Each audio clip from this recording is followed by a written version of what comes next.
আজকে আমাদের এখানে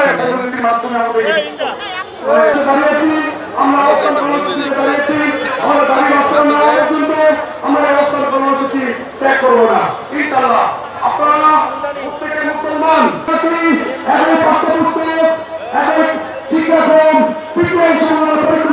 শিক্ষকদের যদি একই যোগ্যতায় যদি দর্শনকে দেওয়া হয়, আমাদের মন্ত্র হয়, আমাদেরকে কেউ দেওয়া হবে না। এই যুক্তিকতা আমরা দেখিয়েছি। আমাদের জানবেন আপনাদের উপজেলা হিসাব রক্ষক ভাই বোনের সম্বোধন করেছেন।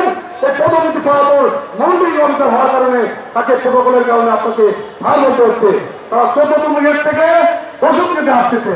আর আমরা শিক্ষার কারিগর, ছুটিগারের কারিগর, প্রচুর কারিগর, ছুটিগারের কারিগর আমাদের দেওয়া হচ্ছে না।